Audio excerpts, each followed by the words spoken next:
Rape करना तो normal बात है इन लोगों के लिए। सामने से बैल आ रहा है, डॉग आ रहा है, हमें डर नहीं लग रहा। दो लड़के अगर बाइक पे निकलेंगे तो हम सक पका जाते हैं, हम सहम जाते हैं कि पता नहीं ये क्या करके निकल जाए। जेठ हस्बैंड और उसके नंदोई के द्वारा रेप किया जाता है। ये तब तक बेईमानी होगा अंतर्राष्ट्रीय महिला दिवस मनाना जब तक देश की हर बेटी किसी भी कोने में 24 घंटे अपने आप को सुरक्षित महसूस नहीं करती। 8 मार्च को अंतर्राष्ट्रीय महिला दिवस होता है। इस मौके पर जंजुआर आपके लिए लेकर आया है ऐसी महिलाओं की कहानी जो आम होकर भी बेहद खास है। जंजुआर के साथ आज मौजूद है सीमा समृद्धि कुशवाहा जी, जिन्होंने निर्भया कांड में केस लड़ा था और आरोपियों को पूरे 7 साल के बाद सजाए मौत दिलवाई थी। सीमा जी, जंजुआर में स्वागत है आपका। महिला दिवस है, पूरे भारत की महिलाएं, बेटियां आपको गर्व से दिखती हैं जिस तरीके से आपने मामला करा, लड़ा और इंसाफ दिलवाया। क्या कहेंगी इस मौके पर? हाँ, देखिए, सबसे पहले तो अंतर्राष्ट्रीय महिला दिवस पर मैं आपको भी ये बधाई दूंगी कि आपको अंतर्राष्ट्रीय महिला दिवस की हार्दिक शुभकामनाएं कि जो मेरे देश की बेटियां अपनी बात भी नहीं बोल पाती थी, आज वो इंटरव्यू ले रही हैं, दूसरों से बात कर रही हैं, समाज के मुद्दों पर बात कर रही हैं, महिला सुरक्षा की बात कर रही हैं।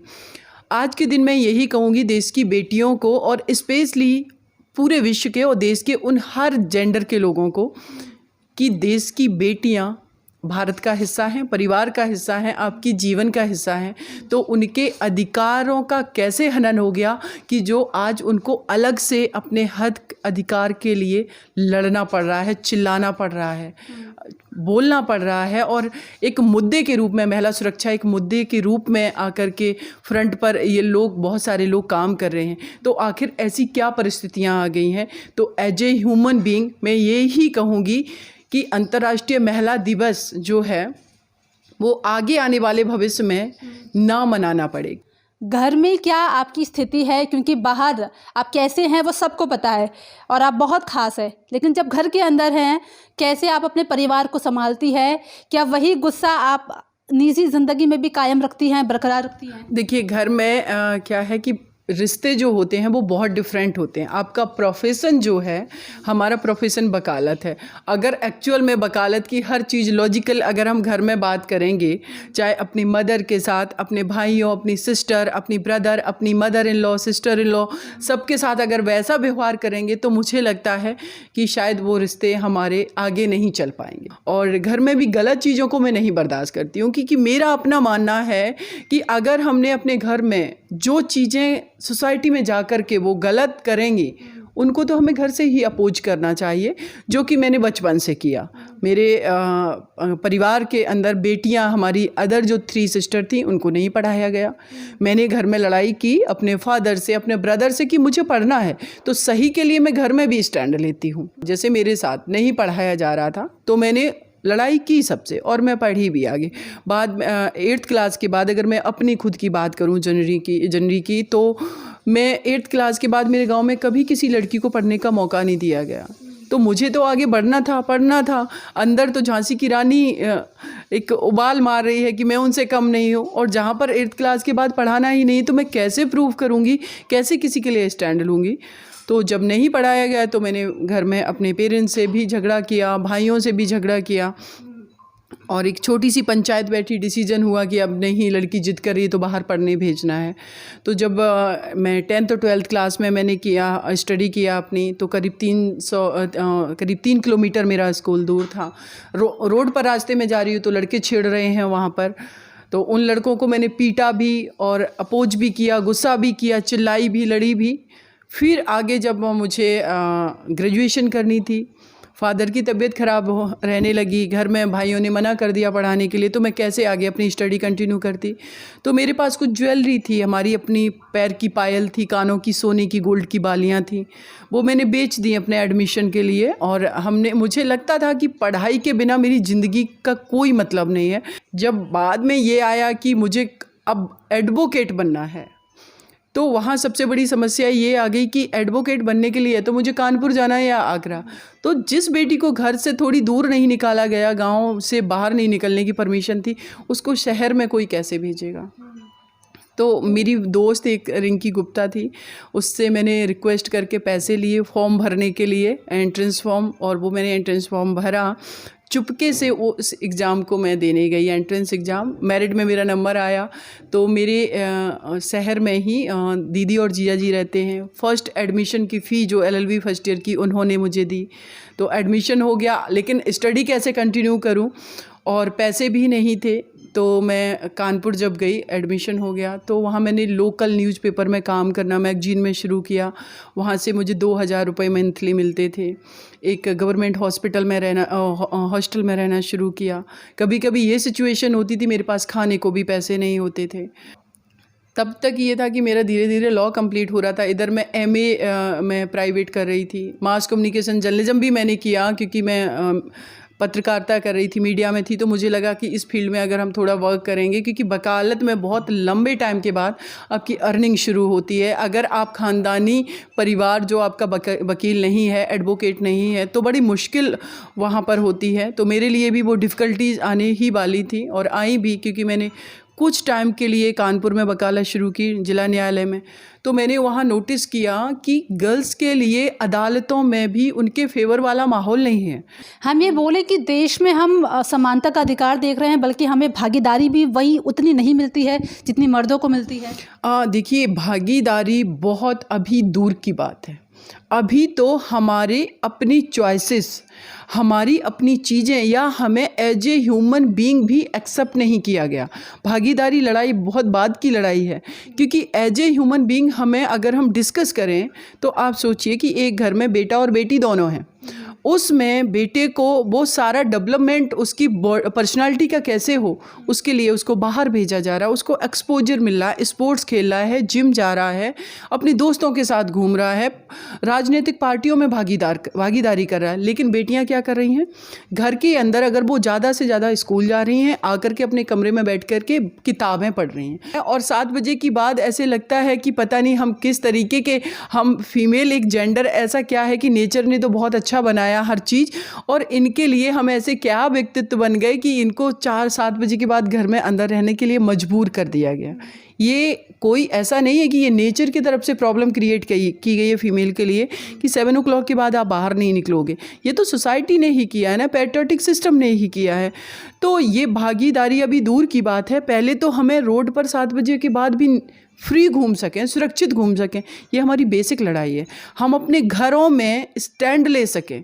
अगर हमारे फादर, हमारे ब्रदर हमें कंपेल कर रहे हैं कि नहीं, तुम्हारे ग्रेजुएशन के बाद, MA के बाद शादी करनी है, तुम्हें नौकरी नहीं करने देनी है, तो हम वहाँ स्टैंड नहीं ले पा रहे हैं। तो भागीदारी बात की बात, पहले हमारी शादी खुद हम कब करेंगे, ये भी हमें राइट नहीं। जब निर्भया केस आपके पास आया, उससे पहले जब आपने ये मामला सुना होगा, क्या आपका रिएक्शन था? क्योंकि आपने बचपन में खुद इतना स्ट्रगल देखा है। बात सिर्फ ये निर्भया की नहीं थी। निर्भया तो एक, उनके साथ उस टाइम क्राइम हुआ। निर्भया की जगह शायद और भी कोई बेटी होती, तब भी मैं वही स्टेप लेती। और जो हाथरस की बेटी है, या अभी हमारे पास से एक माँ गई हैं, बेचारी विडो है, उनके फादर का, उनके हस्बैंड का मर्डर हो गया, उनकी बेटी के साथ रेप हुआ। जब उन्होंने FIR कराई तो उस बेटी को भी लोगों ने मार दिया, अभी तक FIR नहीं हुई है। ठीक है, उसके अलावा अभी बदायूं कांड हुआ, तो बदायूं में जो महिला के साथ रेप हुआ था, शायद अभी बहुत लोगों को नहीं पता होगा कि पुलिस उनको FIR की कॉपी तक नहीं दे रही थी। उस केस को भी मैं दिल्ली से ही उनको सपोर्ट कर रही हूँ, जो भी हो सकता। तो मेरे पास बहुत सारे केसेस हैं।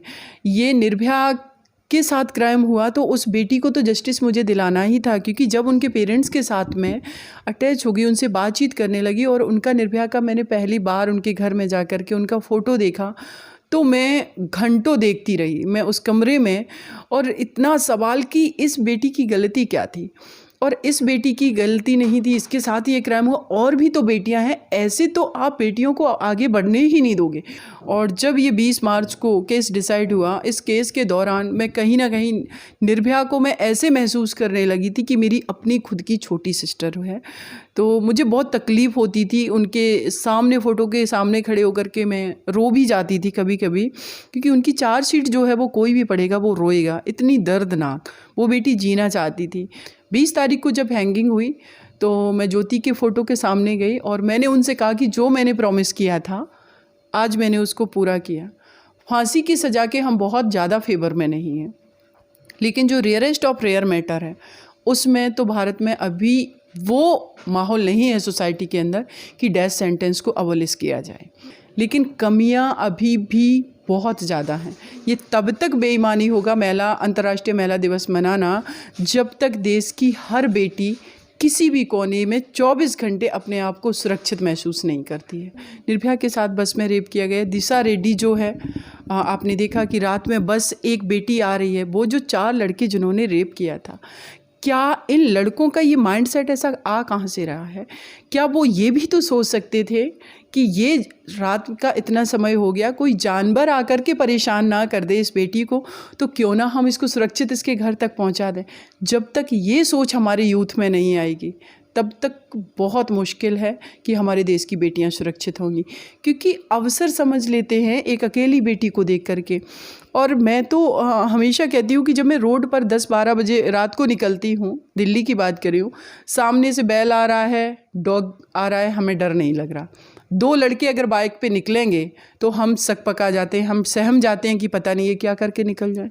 क्या आपको भी किसी तरीके से हैरेस किया गया मेंटली, या बोला गया कि ये मामला क्यों लिया, या किसी भी तरीके से आपको दबाने की कोशिश उस वक्त? हाँ बिल्कुल, देखिए कोर्ट प्रमाइसिस में ही क्या होता है कि अभी भी ये रियलिटी है कि जो मेल एडवोकेट्स होते हैं वो फीमेल को स्पेशली रेप केसेस में इस तरीके का पूरा माहौल बनाने की कोशिश करते हैं। जब आर्ग्यूमेंट्स होते हैं या जो भी एविडेंस वहाँ पर दिखाए जाते हैं, उसमें उनकी पूरी कोशिश ये होती है कि एक फीमेल के सामने ऐसी बातें की जाए जिससे वो शर्मा जाए, उसको सहम जाए वो। तो एक दिन जब 7 जनवरी फर्स्ट डे वो था जिस दिन डेथ वारंट इशू हुआ पहली बार, तो एक एडवोकेट था उसमें से, वो एकदम से मेरे नज़दीक सटते हुए चला आ रहा। तो मैंने उसको बोला, मैंने कहा क्या प्रॉब्लम है, ऐसे क्यों कर रहे हो? तो उसका पैर मेरे पैर से टच हुआ, तो मैंने भी उसको कोहनी मार दी, क्योंकि मैं डरने वाली नहीं हूँ। अगर तुम अटैक करोगे तो हम भी करेंगे, हमें सहमना नहीं है। तो ये सारी चीज़ें हुई। बहुत सारा ऐसा भी हुआ कि अदर जो निर्भया के पेरेंट्स से एडवोकेट आकर के मिल रहे हैं, वो सीमा कुशवाहा आपके बेटी को न्याय नहीं दिला पाएंगी, हैंग नहीं करा पाएंगी, आपके इसको मुझे दे दीजिए। ये उस टाइम की बात है जब फर्स्ट डेथ वारंट इशू होने वाला था, जब मैं पूरा केस वहाँ तक पहुँचा चुकी थी। तो कहीं ना कहीं ज्योति के माध्यम से मुझसे कमेंटबाजी करने की कोशिश, ये सारी चीज़ें मैंने झेली। लेकिन उसके अलावा तोसी जी मैं बताऊँगी, अभी मैं हाथरस केस हैंडल कर रही हूँ। अगर मैं हाथरस केस की बात करूं, अभी 5 तारीख को मैं हाथरस गई हुई थी। उससे पहले भी मैं कोर्ट के हियरिंग में गई। एक जो सो मोटो कॉग्निजेंस लिया है हाई कोर्ट में, वो केस चल रहा है। सुप्रीम कोर्ट में मैंने ट्रांसफ़र पिटीशन मूव कर रखी है। तो हाथरस में परसों का दिन था, 5 तारीख का दिन, वो कब का 5 तारीख की डेट थी वो। उस दिन चीफ होना था, जो गवाही होनी थी पहले विक्टिम के, जो कंप्लेनेंट है बेटी का भाई सत्येंद्र, उसकी।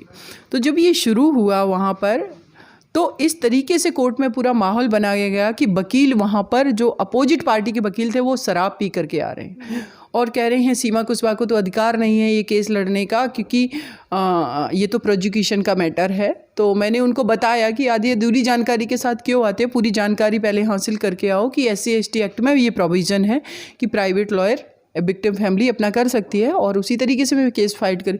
वो एडवोकेट ड्रंक किए हुए था और लगातार घूरे जा रहा था। मैं उस पर एक्शन लेने का सोच रही हूँ।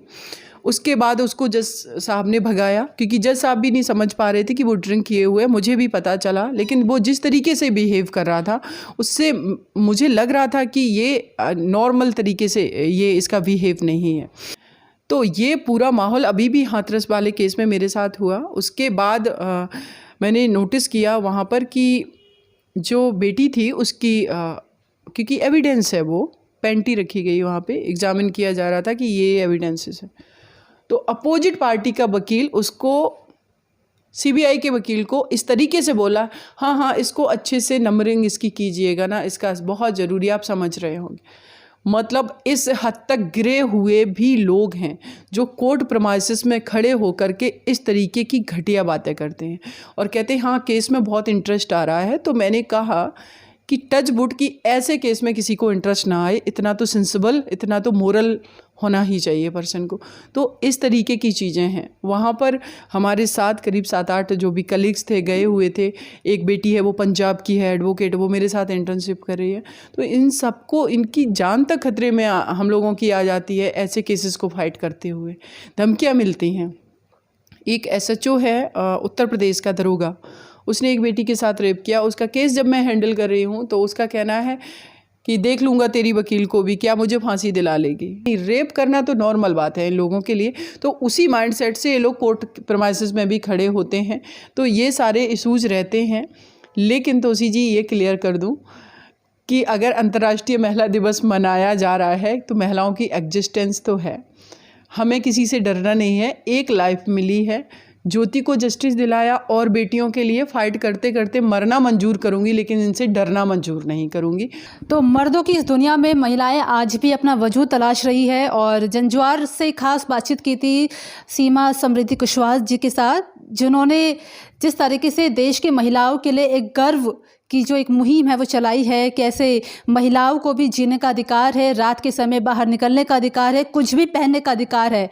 ये सिर्फ सीमा समृद्धि कुशवाहा जो है वो यहाँ बता रही थी। और लगातार वो प्रयास कर रही है कि देश में महिलाओं को वही सम्मान, समानता का अधिकार मिल सके जो पुरुष आज ले रहा है।